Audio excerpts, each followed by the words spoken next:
El tópico generativo que comenzamos a construir juntos ahora, sobre el que comenzamos a preguntarnos, tiene que ver con cómo construir comunidades lectoras en el marco de tendencias que van desde el libro álbum a los booktubers.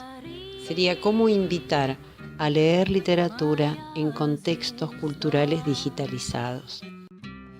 Una manera de comenzar a abordar estas problemáticas sería recuperando aquellos aspectos en torno a la imagen que ya reflexionamos de la mano de Teresa Colomer cuando estuvimos viendo los criterios de valoración y selección de libros para niños. Recuerden que ella nos propuso analizar ilustraciones desde la tradición artística, desde la forma de aproximarse al lector, de poder leer el texto como imagen. Y luego también nos propuso pensar en los elementos materiales del libro, el formato, la página, el fondo de la página. Estos elementos básicos o muy primeros para mirar las ilustraciones a la hora de elegir un texto, ya nos dieron la posibilidad de ir entrando en el tema fuerte que vamos a abordar ahora, que es el tema de los libros álbum. Una primera definición la vamos a tomar de Bárbara Bader. Ella plantea: un álbum ilustrado es texto, ilustraciones, diseño total.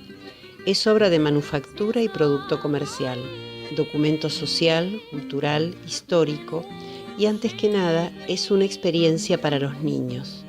Como manifestación artística se equilibra en el punto de interdependencia entre las imágenes y las palabras, en el despliegue simultáneo de dos páginas encontradas y en el drama de dar vuelta a la página.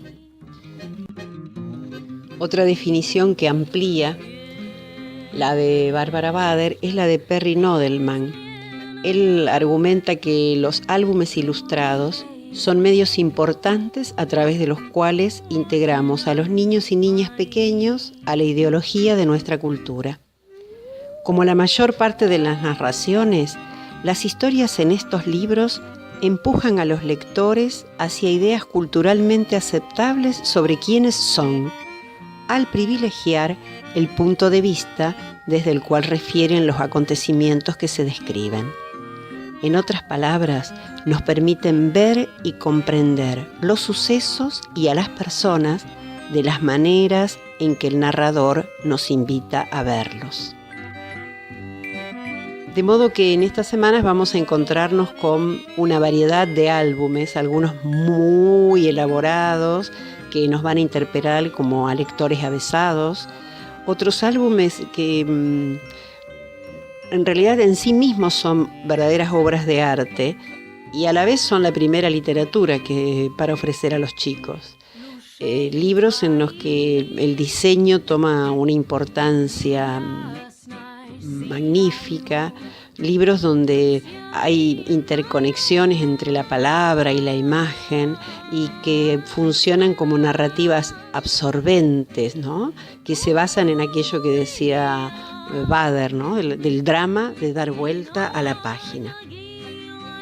Cecilia Bashur nos invita a pensar en los libros álbum no ya como un género, nos invita a categorizarlos como un macrogénero, porque justamente abarcan diversos géneros y subgéneros. Incluyen relatos maravillosos, en otras narrativas que tienen ciertas marcas del género policial, los hay de poesía, de modo que si bien en un principio y en algunos textos que van a encontrar aluden al género, ya creo que estamos en condiciones, por el nivel de producción editorial que nos llega, tanto nacional como extranjera, de hablar de un macrogénero.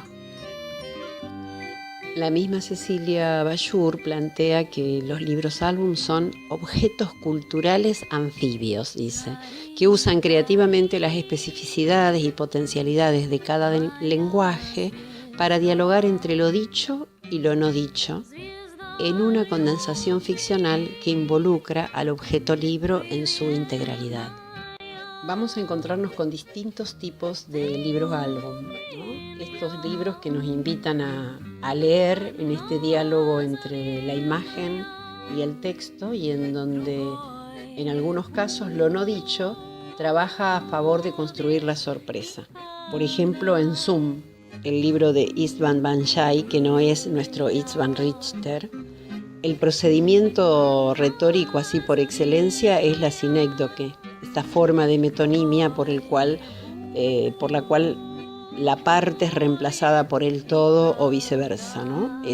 Visualmente se producen unos fuera de campo por el cual nosotros no vemos la totalidad, y en este caso particular, también en interjuego con el título, se va tomando esa distancia de zoom y la imagen se va ampliando hacia otros elementos.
En este álbum la palabra zoom, que es una técnica que se utiliza, se vuelve un efecto de lectura, porque nos vamos encontrando con metaimágenes, ¿no? Imágenes de una imagen que siempre queda como avisada en la página precedente.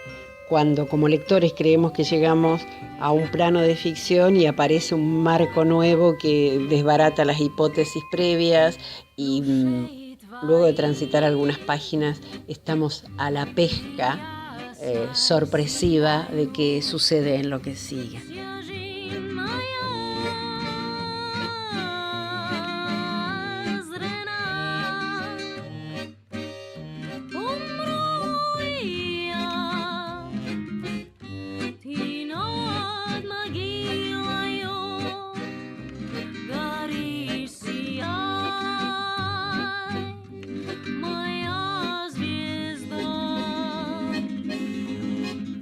En este libro álbum, el efecto del zoom supone una sinécdoque, siempre recorta una parte de una totalidad mayor y se organiza como en una cadena de zooms, ¿no?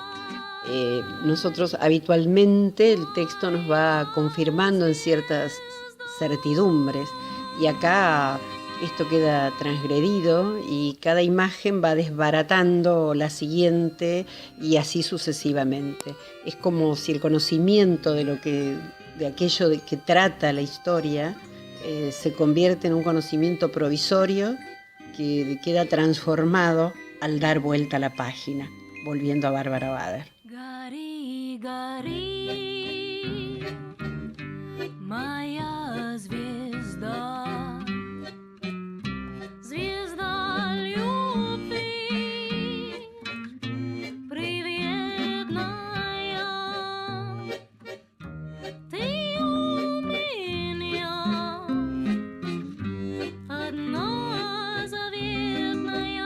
En Trucas también el mexicano Gedovius hace algo con el personaje, ¿no? Porque como hay un especialista que se llama Jesús Díaz Armas, que plantea el desbordamiento narrativo, que en este caso se da porque hay algunos elementos de la construcción narrativa, por ejemplo la presentación del personaje que aparece con ciertos rasgos en la tapa y cómo acciona en las guardas, van como comenzando la narración muy anticipadamente y están proponiendo, por fuera de la narración propiamente dicha, un modo gráfico de ir relatando este momento, esta anécdota en la vida de Trucas, ¿no?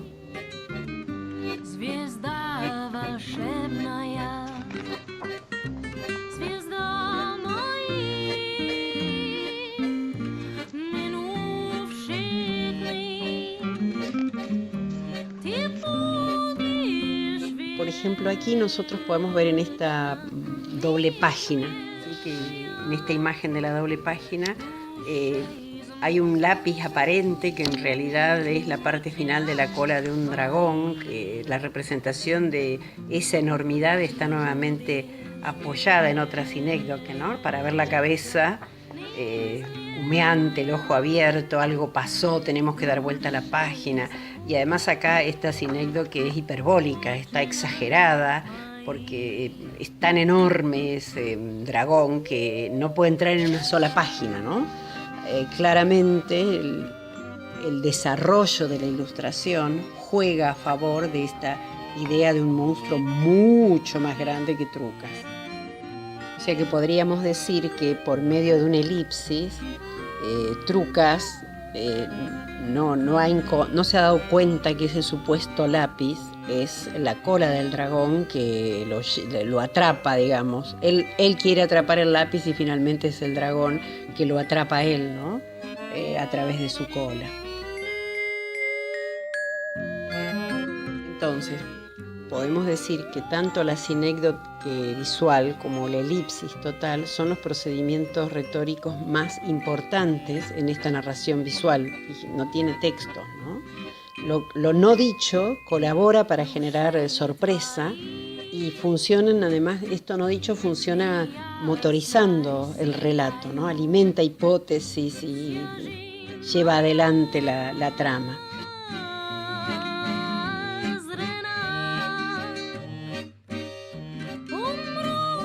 Otro aspecto interesante en Trucas es cómo la materialidad del libro entra en la ficción, ¿no? El universo donde se mueve el personaje llega un momento que ofrece a través de la hoja del libro concreto, material, el escape a otro mundo ficticio. Y allí hay un juego entre lo real y la ficción que está estallado justamente en este álbum. Otros libros álbumes proponen como una complicidades entre el lector y la voz narrativa, porque el lector ve en la imagen aspectos que el personaje desconoce. Por ejemplo, la sorpresa de Nandi. En los libros álbum, y en este en particular, hay un contrapunto de voces entre la imagen y el texto, ¿sí? Es como hay una voz específica para cada uno de los lenguajes que lo componen. La voz del texto escrito y la voz de la imagen, que funcionan a lo largo de la propuesta estética de forma interdependiente, pero cada voz habla desde las características propias del lenguaje visual o el lenguaje literario en este caso.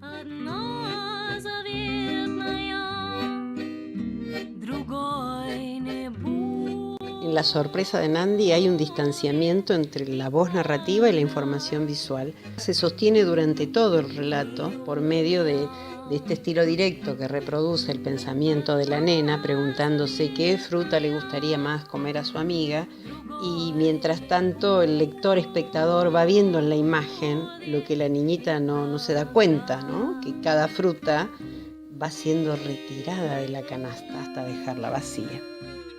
Además de ir contándonos una historia por la cual los lectores sabemos más que los personajes, la imagen justamente es posible de ser la depositaria de la responsabilidad de describir al personaje. Volviendo a Trucas, pensemos la cantidad de palabras, los modos que habría que utilizar para describir a ese monstruito, ñomo, enanito, verde. Con un solo plumazo de la imagen, nosotros entramos no solo en su morfología, sino en algo que tiene que ver con sus características. Le gustan las artes visuales. La témpera, el lápiz casi lo pierde y casi le hace perder la vida. Así, es posible confiar a la imagen no solo la descripción de los personajes, también de los escenarios, de las acciones secundarias de los personajes.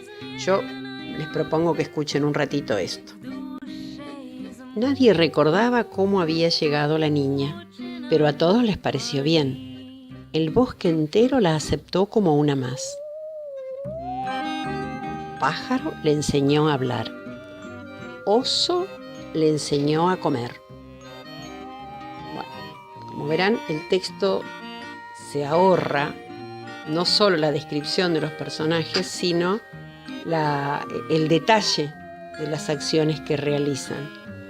Más adelante dice que los otros animales que la encuentran todo lo hacían mal. Comían mal, jugaban mal, hablaban mal, pero sin imagen no pueden ustedes hipotetizar quiénes eran los otros animales y qué es todo lo que hacían mal o por qué hacían mal todo eso. Vean, todo lo hacían mal. Comían mal, jugaban mal, hablaban mal. Hay muchos libros álbum que la puesta estética es más bien silenciosa, ¿sí? Son libros que no tienen palabras escritas, sino que el texto está contado por medio de imágenes, donde la ausencia de palabras o la escasez de palabras es lo que la caracteriza. Es una manera de contar donde la significación está anclada en los signos de la imagen y en los procedimientos de la edición. La edición tiene un relieve protagónico, por ejemplo en una idea de perro. Una idea de perro, justamente desde el punto de vista de la recepción, pone en jaque el supuesto de la simplicidad de la imagen. No está el anclaje de las palabras y es necesario ir a una lectura más sutil de los signos visuales, ¿sí? Aquí el acto de leer imágenes sin palabras escritas, las palabras no están escritas, pero hay algo dicho, pone al lector en calidad de autor de las palabras, ¿sí? Ya sea porque hace una lectura silenciosa, interna, o una lectura a viva voz. Y él queda a cargo, quienes miramos quedamos a cargo de la historia. Y bueno, la interpretación queda sostenida por la imagen, por esta concepción global de la obra como una arquitectura muda, dice Cecilia Bayur. Otro recurso suele ser el silenciar las indicaciones sobre quién habla y generalmente allí se va al cómic, ¿sí? Los globitos del cómic. Por ejemplo, aquí Ahí viene el malvado topo. Tenemos una obra preciosa de Emily Gravett que se llama Lobos. Allí en Lobos la imagen amplía las posibilidades de complicación narrativa. Por ejemplo, se puede desdoblar el hilo argumental y se puede incluir una historia dentro de otra. Y entonces el texto cuenta la narración principal, pero la imagen va incluyendo otra narración. Y en este caso concreto donde aparece el contrapunto irónico. En Lobos, el conejo va a la biblioteca y retira un libro para obtener información sobre los lobos. Y va leyendo en voz alta y el texto en palabras alude a lo que dice el libro de la biblioteca. Y en las imágenes vamos viendo irónicamente el contrapunto de un lobo que no es amigable, que está esperando la oportunidad para devorarse al conejo. Y entonces son perspectivas diversas las que aparecen entre el lenguaje visual y el lenguaje literario. Y decimos que se trata de un contrapunto irónico porque afirma algo, el texto escrito, y da a entender lo contrario la ilustración, ¿no? Hay una autora, María Isabel Filinich, que dice que hacer oír la voz capaz de realizar una afirmación absurda de la cual el enunciador no se hace responsable es el modo de utilizar la ironía, ¿no? Y bueno, y en los libros álbum muchas veces el juego irónico aparece, y entonces la distancia entre lo que se dice y se calla, o lo que la imagen muestra u oculta, aparece, digamos, confirmando estas afirmaciones de Filinich. Otro aspecto en el que me gustaría que reflexionemos es en el modo en que en la literatura aparecen los juegos de ambigüedad entre la realidad y la ficción de lo que se está contando. Y bueno, los álbumes utilizan mucho el reparto entre estos papeles, entre el texto y la imagen, de modo que la ilustración va ofreciendo pistas que en realidad ponen en duda lo que afirma el texto, ¿no? Y entonces la imagen permite establecer esas divergencias, como por ejemplo en Mi gatito es el más bestia, en Carlota y miniatura. Los relatos van diciendo muy distintas cosas de las que dicen las imágenes. Las reflexiones que acabo de compartir con ustedes vienen de la mano de Cecilia Bayur, que ha escrito un texto magnífico, La orfebrería del silencio, la construcción de lo no dicho en los libros álbum, publicado por Comunicarte. Creo que ese interés de Cecilia por lo no dicho, por la elipsis, puede ayudarnos a pensar de qué modo funcionan los libros álbum y qué estrategias de lectura visual y literaria requieren de parte de sus lectores.